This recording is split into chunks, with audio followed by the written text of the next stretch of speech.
নমস্কার, নতুন বাংলা থেকে বলছি সন্ময় বন্দ্যোপাধ্যায়। ডিএ মামলার রায়ের কি হলো? 3 মাস 20 দিন হয়ে গেল। একটু ভালো করে খেয়াল করে দেখুন। সেপ্টেম্বরের শেষ সপ্তাহে রাজ্য সরকারের বিপক্ষে যারা মামলাটা করেছিলেন তাদের লিখিত বয়ান সুপ্রিম কোর্টে জমা পড়েছিল ঠিক পুজোর অব্যবহিত আগে।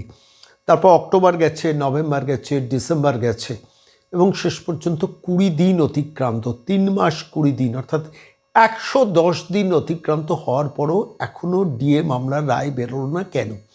কোথায় অসুবিধে?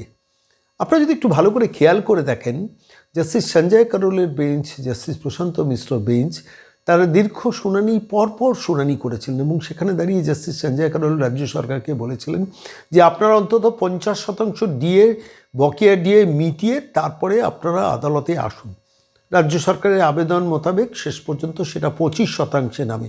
সেই 25% রাজ্য সরকার দেয় না এবং তারপর একটা মডিফিকেশন অ্যাপ্লিকেশন করে কাল অতিবাহিত করার চেষ্টা করে এবং তার প্রেক্ষিতে দাঁড়িয়ে সেপ্টেম্বর মাসের শেষ পর্যন্ত সমস্ত লিখিত বয়ান, জবানবন্দি, লিখিত বয়ান, হলফনামা দুপক্ষের সমস্ত কাগজপত্র জমা পড়ে। তারপর অক্টোবর মাস গেছে, নভেম্বর মাস গেছে, ডিসেম্বর মাস গেছে। মানুষের প্রত্যাশা বেড়েছে, প্রতীক্ষা বেড়েছে।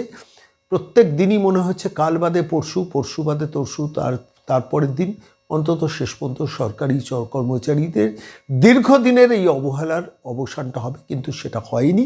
এবং শেষ পর্যন্ত আজকে যখন এই প্রতিবেদন পেশ করছি, হিসেব করে দেখছিলাম প্র্যাকটিক্যালি 3 মাস 10 দিন বাদেও ডিএ মামলার রায় বের হলো না। এটা কি সুপ্রিম কোর্টের মহামান্য বিচারপতি যারা বলেছিলেন 25% ডিএটা দিয়ে আসুন, বা তার আগে বলেছেন 50% বকেয়া ডিএটা মিটিয়ে তারপরে আসুন, তারাও কি বুঝতে পারছেন না কোনো একটা জায়গায় মানুষের অনাস্থা বাড়ছে সুপ্রিম কোর্টের ওপর, মানুষের অনাস্থা বাড়ছে আদালতের ওপর? যারা অবসরপ্রাপ্ত সরকারি কর্মচারী তাদের আয়ু কমছে। কত মানুষ হয়তো এর মধ্যে ইতিমধ্যে এই পৃথিবীর মায়া ত্যাগ করেছেন।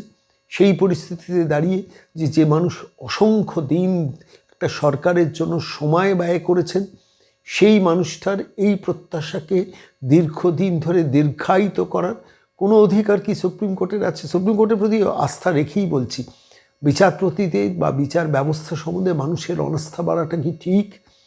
আমি এই প্রশ্ন নিয়ে সরাসরি গিয়েছিলাম কনফেডারেশনের যিনি সাধারণ সম্পাদক মলয় মুখোপাধ্যায়ের সঙ্গে গতকাল রাতে কিছু কথা বলছিলাম। কি বলেছি শুনুন, কি তিনি উত্তর দিয়েছেন সেটাও শুনুন। দেখুন, সেটা এখন আর বলতে পারছি না। আসল কথা কি হলো, মানে আমাদের দেশের সর্ববৃহৎ আদালত তারা মামলাটা নিয়েছে 25/3/2025। মাননীয় জাজদ্বয় বলেছিলেন, সরকারকে বলেছিলেন যে ডিএ মামলাটা অনেক দেরি হয়ে গেছে, আগে আপনারা 50%, পরবর্তীকালে যেটা 25% হয়েছে দিন, তারপরে আপনাদের কথা শুনবো। তারপরে সেটা দিল না, শুনানি করলো এবং ম্যারাথন শুনানি। কেন ম্যারাথন শুনানি করলো? নিশ্চয়ই যাতে দিয়ে অর্ডারটা খুব শীঘ্রই প্রকাশ পায়, সেই কারণে। এরকম ম্যারাথন শুনানি তো অন্যান্য মামলাতে আমরা দেখিনি।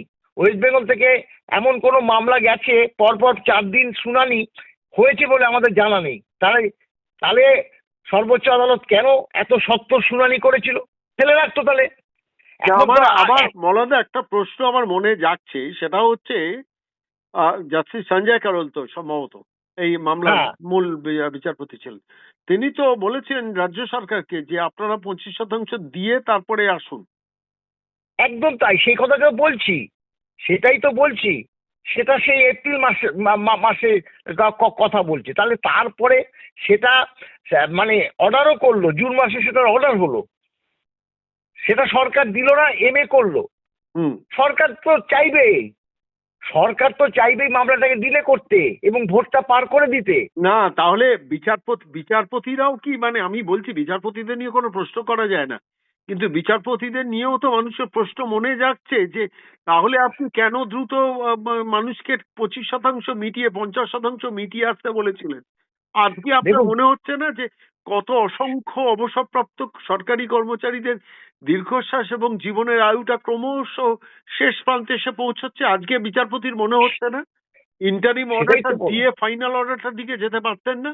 যখন একটা সরকার ভায়োলেশন করলো, ইন্টারিম অর্ডারটাও মানলো না, 25%-এর ব্যাপারটাও মানলো না, তখন কি বিচারপতি আর একটু শক্ত ভূমিকা নিতে পারতেন না? এই প্রশ্নটা আসছে মানুষের মনে।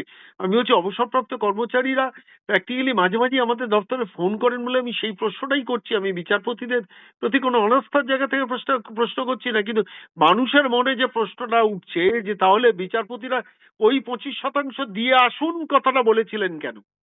হ্যাঁ, সেটাই তো প্রশ্ন। এখন তো দেখুন অবসরপ্রাপ্ত কর্মচারীরা আমাদেরকে বলছে, যেটা তো আমাদের শুধু শুনতে হচ্ছে, সেটা তো তার প্রতিক্রিয়া আমরা দিতে পারছি না। আমি বলছি যদি যে ভুল আমি যদি ভুল না বলি মলয়দা, আমি আবার থামালাম আপনাকে। 7ই সেপ্টেম্বর বোধহয় বলেছিলেন 2 সপ্তাহের মধ্যে রাজ্য সরকার দিক, আর তারপরে 1 সপ্তাহের মধ্যে যারা মামলাকারী তারা দিক। হ্যাঁ, রিটেন সাবমিশন তার মানে সেটা তো হয়ে সেপ্টেম্বরের গেছে। শেষে রিটেন সাবমিশনের ডেট শেষ হয়ে আমরা গেছে। তো আমরা সেপ্টেম্বরটা পুরো বাদ দিয়ে দিয়েছি, কারণ 7 তারিখের পরে 3 7 21, হ্যাঁ মানে ধরুন সেপ্টেম্বর শেষ, তাহলে অক্টোবর, নভেম্বর, ডিসেম্বর, জানুয়ারির আজকে আপনার 19 তারিখ, তাহলে 3 মাসের মাননীয় মানে আইনজীবী বিকাশ রঞ্জন ভট্টাচার্য বলেছে যে সাধারণত একটা রিজার্ভ মামলা 3 মাসের মধ্যেই রায় ঘোষণা করার কথা। এখন বলছে যে বিচারকদের ব্যাপার, তারা যদি মনে করে যে আরো সময় লাগবে, এক্ষেত্রে আমরা কিছু বলতে পারবো না, কারণ তারা তো সেই দিকে যাবে না। অক্টোবর, নভেম্বর, ডিসেম্বর 3 মাস 90 দিন, আজকে 20 দিন, মানে তার মানে প্রশ্নটা হচ্ছে যে 1 মাস 10 দিন, মানে 3 মাসে 3 90 প্লাস 20, 110 দিন বাদেও সুপ্রিম কোর্টের সময় হচ্ছে না রায়টা বার করার। অথচ তারা বলেছেন যে 25% রায়টা দিন, 25% দিয়ে তারপরে আসুন। এ কি আর হচ্ছে ভারতবর্ষে? কেউ প্রশ্ন করার নেই, কেউ সবাই চুপ প্রশ্ন করে করা, থাকবেন। প্রশ্ন শুনুন, আরো বিচারপতিদের একটা ওপরে কথা বলা যায় না, কিন্তু বিচারপতিরা যখন এই ডিলেইং পদ্ধতির মধ্যে চলে যাচ্ছেন তখন তো মানুষের মনে প্রশ্ন উঠছে। সেই প্রশ্নটাই আমি তুলছি আপনার কাছে। প্রধান বিচারপতি তো জলপাইগুড়ি তো এসেছিল, তারা কি শুনছে না যে এই ব্যাপার? ঘটনাটা হলো, দেখুন ঘটনাটা হলো বিভিন্ন কর্মচারী সমাজ, অবসরপ্রাপ্ত কর্মচারী সমাজ এই সর্বোচ্চ আদালত নিয়ে যা তা বলছে, তাদের কানে যাচ্ছে না, 3 যাচ্ছে না মাস কানে। 4 মাস ঋষিকেশ তাহলে রায় সেই সময় যে বিচারপতিদের আমলে 3 মাস 4 মাস অন্তর অন্তর ডেট পাওয়া যেত, সিংভি সিকদালদের খেলা সেখানে থাকতো, দিনের পর দিন ডিএটাকে পিছিয়েছে। এবং সব থেকে দুঃখের মলয়দা কোথায়? বাংলার সো কল্ড মিডিয়া, সংবাদ না, মাধ্যম, তারা কোনো কথা বলে না। এবিপি আনন্দ বা আনন্দবাজারকে দেখেছেন কোনোদিন এই ডিএ সংক্রান্ত না, ব্যাপারে তাদের উদ্বেগ প্রকাশ একটাও না, করতে? একটা মিডিয়া, ইলেকট্রনিক্স মিডিয়াও বলছে না, প্রিন্ট মিডিয়াও বলছে না যে অথচ এইভাবে এটা কর্মচারী প্রশ্ন, সমাজকে। মানুষের হ্যাঁ, জীবনের বেঁচে থাকার একটা মৌলিক প্রশ্ন, যে ডিএ মামলা হ্যাঁ, নিয়ে 110 দিন অতিক্রম হয়ে গেল, এখনো সুপ্রিম কোর্টে নড়াচড়া হচ্ছে না। তার মানে কি এই বিধানসভা নির্বাচনটা ক্রস করিয়ে দেওয়া সুপ্রিম কোর্টের লক্ষ্য? সেটাই। এটা প্রশ্নটাও আমাদের কেউ করেছে। করছে তো, আমাদের তো করছে যে সেটিং হয়ে গেছে, দেবে না, আপনাদের দিয়ে দেবে না, বা শুনতে হচ্ছে স্বাভাবিকভাবে। এত পরিশ্রম, হ্যাঁ, এত আপনারা অর্থনৈতিক দিনের মানে পর দিন লড়াই করেছেন, সুপ্রিম কোর্টে কি গেছেন, বলবো, হাইকোর্টে লড়েছেন, স্যাটে আমরা তো লড়েছেন, বলছি আমাদের যদি 2017 পক্ষে সাল না থেকে যায়, লড়ছেন। আমাদের পক্ষে না গেলেও আপনারা দিয়ে রায়টা বার করুন, সেটাও তো করছে না, মানুষের আস্থা তাহলে জুডিশিয়ারির ওপর থাকবে কি করে? এইটাই হচ্ছে মূল কথা। মানে আজকে জুডিশিয়ারিও যদি চোখ বন্ধ করে মানে মুখ বন্ধ করে কান বন্ধ করে বসে থাকে, তাহলে রোজ মানে ওয়েবসাইট সেই দেখছি, জানো তো, জুডিশিয়ারি রোজ ক্ষমতা ওয়েবসাইট মানুষের মনে দেখছি, প্রশ্ন আসবে। এবং এই বুঝি আমাদের দিয়ে মামলার ভার্ডিক্ট বেরোয়, এই বুঝি দিয়ে মামলার ভার্ডিক্ট 110 বেরোয়। দিন অতিক্রান্ত হয়ে গেল। মানুষ কতদিন ধৈর্য রাখবে বলুন তো? তাহলে কতদিন ধৈর্য আরে রাখবে? রিজার্ভ তো হাইকোর্টেও ছিল, রিজার্ভ তো আপনার ট্রাইব্যুনালেও ছিল, 1 মাস 7 দিন, এর মধ্যে তারা মানে আমাকে বহু সরকারি কর্মচারী, অবসরপ্রাপ্ত কর্মচারীরা ফোন করে বলছেন, তাহলে কি নির্বাচনটা অতিক্রম করিয়ে দিয়ে মমতা বন্দ্যোপাধ্যায়কে রিলিফ দেওয়াটাই কোর্টের কাজ হবে? হ্যাঁ, সেটাই তো দেখুন, আর তো সেটা তো হতেই যাচ্ছে। সেটা তো আপনি কি মনে করেন যে অর্ডার বেরোবার পর 2 মাস 3 মাস সময় দেবে তো, এর মধ্যে দিতে হবে, সেটা উতরিয়ে যাবেই, যা করার তো করে দিল সর্বোচ্চ আদালত। মানে সরকারকে রিলিফ দেওয়াটাও তাহলে সুপ্রিম কোর্টের কাজ? সেই তো আপনি ধরুন 7 দিনের মধ্যে প্রকাশ পেলো, তারপরে কি আপনি 2 দিনের মধ্যে দিয়ে দিতে বলবে? 2 দিনের মধ্যে দিয়ে দিতে বলবে?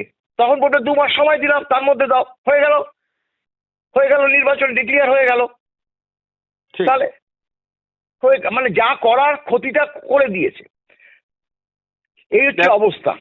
দেখা যাক বলা কি যায়, করবো, অপেক্ষায় দুর্ভাগ্য। থাকা আর যাক, আর আমাদের কি বলবো, দেখুন অত্যন্ত মানে দুঃখের সুপ্রিম কোর্ট অনাস্থা বাড়াচ্ছে কিন্তু। না না, দেশের সর্বোচ্চ আদালত যদি এইভাবে, আরে যেখানে মাননীয় সঞ্জয়, আদালতও মানুষের মনে অনাস্থা বাড়াচ্ছে, নিজের মাননীয় প্রতি নিজের সঞ্জয় অনাস্থা কারোল, বাড়াচ্ছে। দেখুন মাননীয় সঞ্জয় কারোল, মাননীয় পি.কে মিশ্রের বেঞ্চকে আমাদের আশা জুগিয়েছিল, কারণ 15টা শুনানি করেছে, এর আগের দুজন জাজ বিন্দুমাত্র অগ্রগতি আমি করে না, কিন্তু সেগুলো তিনি সেটা, রায় অনন্তকাল অপেক্ষা করতে রাজি আছি, কিন্তু মলয়দা একটা প্রশ্নের উত্তর খুঁজছি, তাহলে কেন জাস্টিস সঞ্জয় কারোল বলেছিলেন যে 25% দিয়ে তারপর সেটাই আমরা, আমি তো সেইভাবেই কর্মচারী সমাজকে বলেছি, দেখুন রায় খুব শীঘ্রই বেরোবে, কারণ যেখানে সর্বোচ্চ আদালত বলেছে আগের আপনারা দিয়ে দিন, কারণ ডিএ মামলা দেরি হয়ে গেছে, তারপরে আপনি আপনাদের বক্তব্য শুনবো, সে কিভাবে 3 মাস অতিক্রান্ত হয়ে যাওয়ার পরেও অর্ডারটা প্রকাশ করছে না?